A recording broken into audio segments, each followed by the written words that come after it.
You're listening to the Orisha Wisdom Podcast, episode 89. Welcome to the Orisha Wisdom Podcast, where growth and spirituality create an enhanced life's journey, balancing life with the wisdom of Egun, Ifa, and Orisha in our everyday lives. I am your host, Ivon.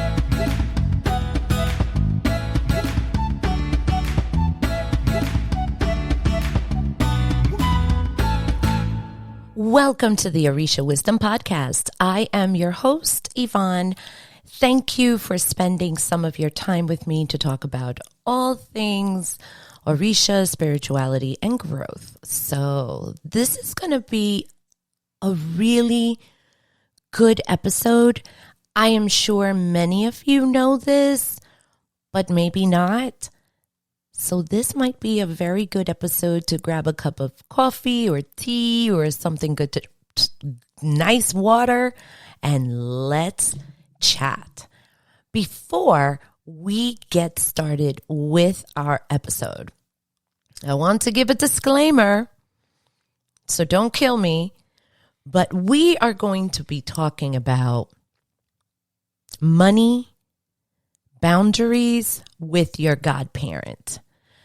And this episode is going to, hopefully this won't be as long, but this comes from personal experience as well as talking to many others who have been through similar situations in their personal lives, because now when you are going into this area, it is spilling from the spiritual into your personal life. But before we do that, if I know that I have kind of alluded to this on from I Love Orisha Things and also on the podcast, I think I may have said this over and over, but Olubumi Creations is gone. And there are particular reasons why this is no longer going to be in play. It was beautiful while I had it, and now I have very personal reasons why Olubumi Creations is going. So before even doing this episode, I had to record the new Olubumi Creations sponsorship bit.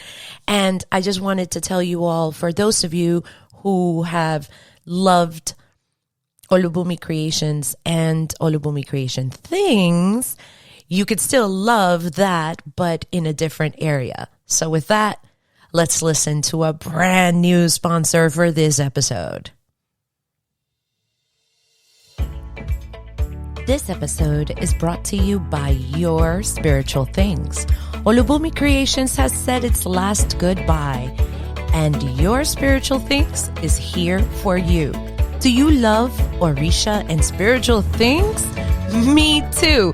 This is why I created a space which is dedicated to creating spiritual things, from original artwork, especially calligraphy and lettering pieces, which you can have on your walls, from the 16 Megis to sayings about the Orishas. How about having a great saying of your favorite art on a mug or a t-shirt? Because why not? There are cards, decals, Orisha offering dishes, which are all made per order by hand. And look out for limited offerings. There is something for many of the Orishas and spiritual folks. And if you don't see something, reach out and let's see what creative spiritual awesomeness we can create for you. Your Spiritual Things was made because going to a store to get something nice for someone in the traditions is hard, and there is too much of the same out there, like the same art over and over. Check us out by going to www.orishawisdom.com/Ivon, and that is I-V as in Victor, O-N as in Nancy. This is Orisha art and spiritual art made by an Orisha worshiper for Orisha worshipers of the world with Your Spiritual Things.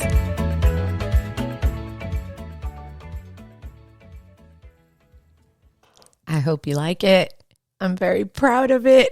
The recording was fun to make. Like, dang it, how do we switch? But we had to switch.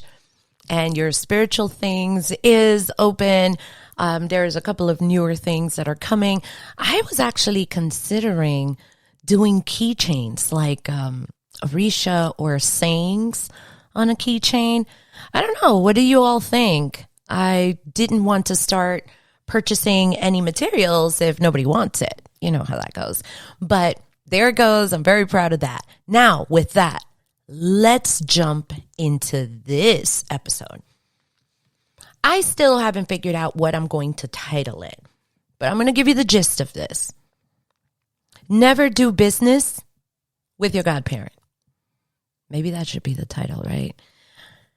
Because of what happened to me this year, I am in a very different spot than what I was a year ago exactly. Even though things were tumultuous last year, it was nowhere what it is right now. And if you do not know, if you have been out of the loop, there is a particular video out there on YouTube. It's called Omileti, The New Phase. And you can find it on the Orisha Wisdom channel. That will probably explain quite a bit. And I think more information will be coming soon because it is going to be pretty difficult to just move on like if nothing ever happened. Which brings me to this topic. Now that I have gone from priest to Orisha, I am much more motivated, inclined, inspired to share my pitfalls so that nobody else does them. And I have to say there has to be a separation of things. There has to be boundaries. I think that boundaries has been the main word in what has happened to me because those boundaries were completely gone and it put me in a tough spot. I'm going to use my particular story, but there are many who have reached out to me with their stories on how financial boundaries were not existent and they got into trouble as well. You know how much I like stories, so I'm going to tell you one of mine. This year, as you know, my husband asked me for a divorce, which posed a big issue in my personal life because we bought our house with my godmother.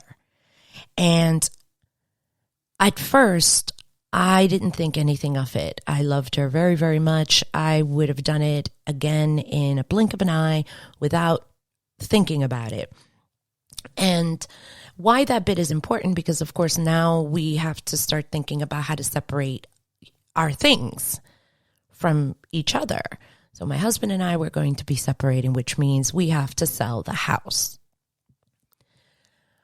When we get to that meeting, so I think it was on a Monday or Tuesday that my husband told me he wanted a divorce. 6 days later on that Sunday is when, so it was a Monday. It's when the meeting that was scheduled for the sale of the home was done. And this is when I say every single day, Maferefun Orisha, because for folks who do not believe, man, when Orisha tells you things, like take it to the bank if it's a reputable priest, because it's going to go down that way. I was told, be careful, something is going to happen in that meeting that it's going to be with your finances. And more came along, which over time, it really did show itself. And this is the meeting where my godmother, she accuses me and my husband of embezzlement. And I'm going to say, because that's how it was. However, the video in itself, like if you were there, you would see that they both were just, this was not a surprise that was going to happen. And I should have been blindsided, but Alegba had already said something major is coming. Please be careful. And there went that. So, of course, I got an attorney the very next day. That is when I booked my attorney. And that's when it was shown, well, you did not embezzle anybody. Don't worry about it. We can totally do this. Okay, not a problem. But this now brings us to this episode today in the month of December of 2022. Oh, by the way, for anybody who is listening, they're going to be like, nope, that's not true. Listen, if you want to call me a liar, that's okay. There is a video which they recorded and all of it will be there. So definitely not a lie. This is exactly how it happened and brings me to this episode. I have like a couple of notes. I just want to, let me bend my little mic open over here. Okay. I wrote here, there has to be a separation of money. There has to be boundaries. I put that like in really big letters. And if this isn't enough, there has to be a clear boundary between your finances and this person who is entrusted to your spiritual world. I shared with you the story of the embezzlement accusation. And here's a smaller one so I can show you where I'm going with this.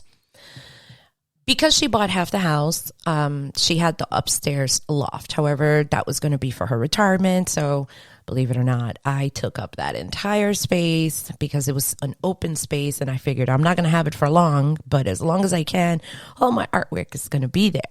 And I remember that this was an area of arguments between my husband and I because he would constantly remind me how my godmother has put up so much money for us. And I literally wrote down that he would always remind me that she spends a lot of money on us on Christmas, that she has purchased a lot of expensive gifts for us, and of course, that she put up half of the money to buy the house that we were currently living on. I literally wrote that down because I just wanted to put those things down. What I want to share is, when you are doing business with someone, there are clear lines. Like they're not going to rub in your face whether you did your nails the other day or not. That never happened. I'm just using that as an example. They wouldn't do that because that is a business arrangement that you have with this person.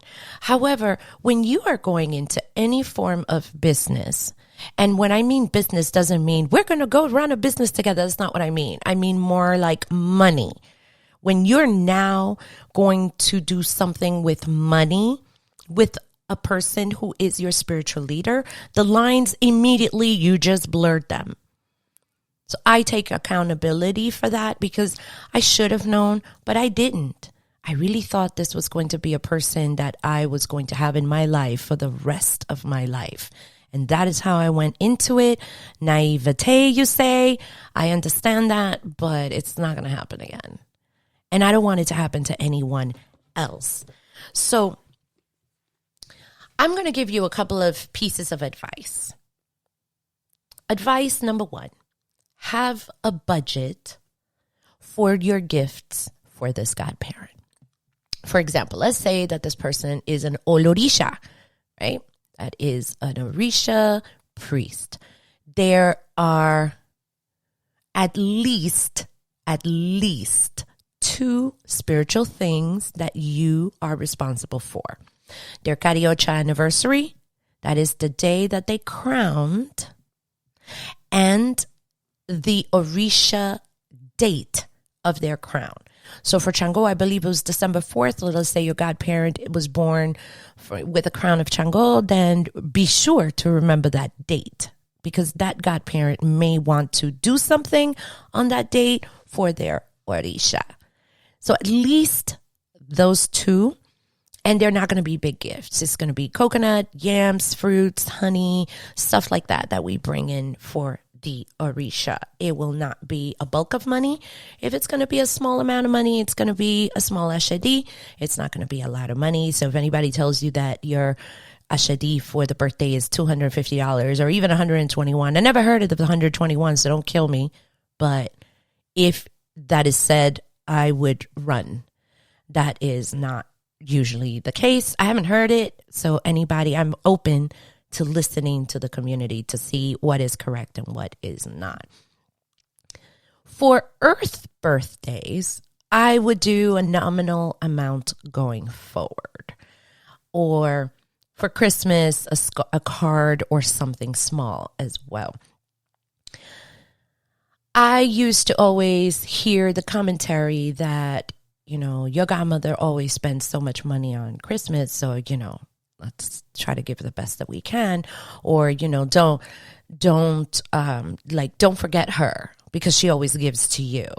And sometimes it was very tight financially, but and I always said this for years, between everybody in my world for years, my husband would get the best gift as the kids, but it was mostly my husband. He would get the most money of mine spent, and she would be the secondary one that would get the most. And it was mostly because I was trying to make it even for the money that she was spending on myself, my two small children, the dog, of course, my husband. And I wanted to even that out. But if you create a budget, let's say it's $20. And with $20, you could send something really, really nice for somebody's birthday. You just have to shop in advance, but you could do it. But at least no one will rub anything in your face. Now, although I call it about money, business endeavors should never happen between a godparent and a godchild. The lines, again, will be crossed. And what I'm finding is that when it comes to the relationship, the dynamics between a godchild and a godparent, they will change. It is very, very difficult, and I am still searching, but I haven't heard one instance where a business deal was made between a godparent and a godchild, and it's been perfect from the beginning, or at least, because there's nothing that's perfect, but that it has survived. I haven't heard it yet. Maybe a long, long time ago, but I haven't heard one yet as of now. When it comes to dealing with godparents, the dynamics will change. And what I have found all across the board from people that I have spoken to, people that I have gotten to know, people that I have met over the years, is that for some reason, when you're dealing with a godparent and money is involved, I wish I could say that this is not true. So if this is not you, please don't kill me and curse me out from wherever you are drinking your tea from. But I find that godparents will start exerting their rank on the godchild over money. And this is what I saw when I was charged. Well, I wasn't charged, but I was threatened to be charged with embezzlement in court, which I had to pay money to go find out if this was true, which it wasn't. And still, I was willing to make amends, which was so bizarre. My attorney's like, you're not making amends. There's nothing to make amends for. But I found that tactic was beyond heartbreaking. Not only do you have to deal with the husband who's telling you they don't want to be with you anymore, but your godmother is telling you that you stole from her. And meanwhile, this is an agreement that was done 7 years ago. I say, in order to avoid future heartache, don't get into any financial deal with your person that you are hoping to have guide you spiritually. The spiritual guide is very separate than your bank account. You are going to be paying this person for readings, initiations, ceremonies, and whatnot. You're going to do that. I mean, that's part of it. But this is separate.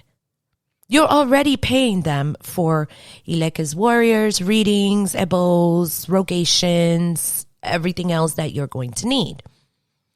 There is no requirement for you to do much more than Orisha anniversaries, really. If you really look at it, the only thing you are responsible for is the anniversary celebration of the thing that they gave you. And when I say thing, that would be like, I don't know, if they give you warriors. If they gave you warriors and they're doing something for warriors, that's your job to be there. If they gave you Ilekes, then if they're doing an Ileke ceremony, you should make it your business to be there.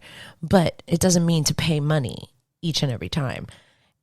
I think boundaries need to be set. Even for, let's say that your godparent is a Jango. I'm just using it because the date just passed. And you want to send something for their Chango because you're not crowned, that's okay. You send whatever you feel and you can afford to get. Normally, this I'm finding across, they will tell you in advance, here's the list. Here's the list that you can choose from to bring to this house on Chango Day or my anniversary. You choose and you go in. Or you ask, especially for the anniversary, what needs to be brought in, and you bring that.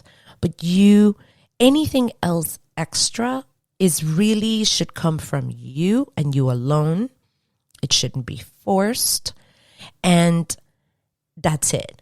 But when it comes to business, that means getting into a financial situation with the finances of your godparent. I say don't do it. Do not buy a sandwich together. Because I don't want to hear, well, your sandwich is bigger than mine and I paid for half of it, so therefore I should have 2 extra bites of yours. And it sounds really silly, but I've heard this in other situations with other godparents and godchildrens, and the arguments that they have had and the breakups, literally the spiritual house over money. I think looking back with my crystal ball, I would have never purchased a house. Looking back, it would have been tough, but I think I could have done it on my own. I should have done it on my own. That way, it's a lot easier to manage the separation and everything else. I wouldn't have gone through the heartbreak of being accused of embezzlement. That was a very shocking thing to me personally. Never have I done anything to warrant that. And I don't want anybody to feel the way I did. And I do not feel that it is great or fair to have anybody go through that. And how do we avoid it? Us, as alejos, aborishas, and even priests who are thinking of hooking up not means serious, like sexually or dating, like getting the spiritual relationship with another godparent to ever get into that trouble. Let's see, I just want to make sure that I have. Oh, lastly, so definitely no doing any business transaction other than I am paying you X amount for, let's say, ilekes, for rogation, for ebo. That's the only transactions that we are going to have. Another thing that I want to talk about is no borrowing or lending between godparent and godchild. Again, the lines get blurred when it comes to money, and I don't know what money does to people, and I think it's more of a money mentality that people have, that it's really shocking. on how quickly families, friends, people dissolve their relationships over money. So in order to avoid it, sorry, I can't lend you that, or I can't let you borrow that. If I'm going to give you something, I'll just give it to you and call it a day. But even then, you might have some soreness afterwards if you give somebody money and they squander it and do whatever it is. So this episode is not as long, I'm hoping, but it deals with money and your spiritual guide. Other than the service that they provide for you and yearly recognition of their crown or initiation or Orisha, there really shouldn't be anything else unless you want to send them a small gift and keep it like that. Very small. So that nothing gets rubbed in your face, which hurts, so that they don't exert their, well, I'm your godmother or godfather, or they're your godmother, you got to do for them. It doesn't work that way. You're already going to be paying a derecho for the things that you are going to get, and that's enough to save anybody else from heartache when it comes to money. Leave them separate. Yours is yours and theirs is theirs. There is the spiritual responsibility that you have for acknowledgement, and it's still not a lot of money. Do not get into any purchase of anything. I don't care if it's a go-kart. Don't do it. Don't do it. Do not buy any property or anything with your godparent. This is not to be done. This thing, I'm going to buy this and this is for you and it's a grand gift. That's not acceptable. And that is where lines begin to blur. I know in an upcoming episode, we're going to talk about living with your godparent. And I want to gather a couple of details before that one comes out. But that's another one where money is involved as well. Living with your godparent, that can cause some challenges. So look for that episode in the near future. Short and easy. Don't do it. I was trying to think of something very poetic to say. Don't do it. Do not get into any type of financial business with your godparent. Don't do it. The end. It'll avoid you a lot of trouble. I'm very inclined to do this so that it doesn't keep happening. And I thought I was in a good space and I would have defended it years ago. It just didn't turn out that way. However, when it comes to money, don't do it. Have clear boundaries. All right? You have reached the end of this episode. Have you found value in what I do and this content? Only if you can. Check out my Patreon page at www.patreon.com/Ivon. That would be IV as in Victor, O, N as in Nancy, _reborn.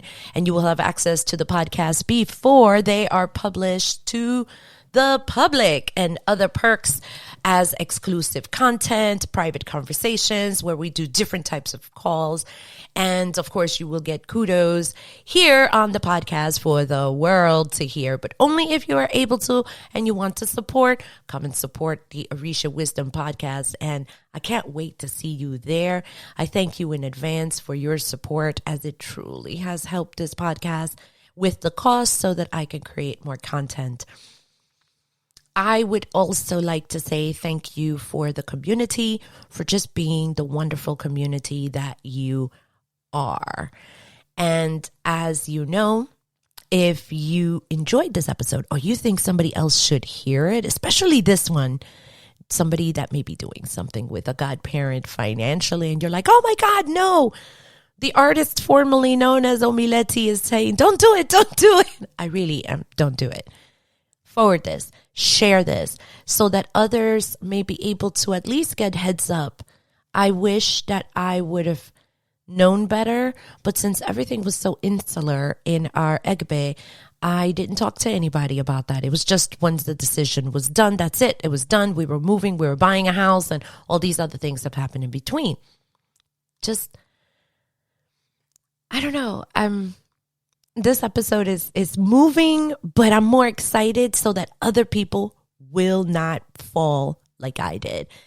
If also you like spiritual things, I have to be putting up more things.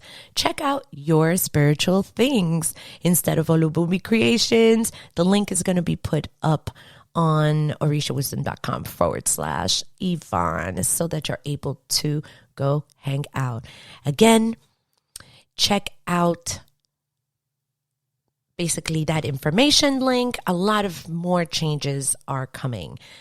Stay tuned for the next couple of episodes where we are going to be discussing other topics when it comes to trying to stay in a healthy environment while you are going through this spiritual journey. I cannot wait. Until next time, may the elevated ancestors and all Orisha bless you immensely. Odabo. Thank you for listening to the Orisha Wisdom Podcast. Be sure to check out the show notes at orishawisdom.com/podcast. Can't get enough of Orisha Wisdom? Check us out at orishawisdom.com and subscribe to our community. Remember, the wisdom of Egun, Orisha, and Ifa is all around us. Be blessed, and until next time.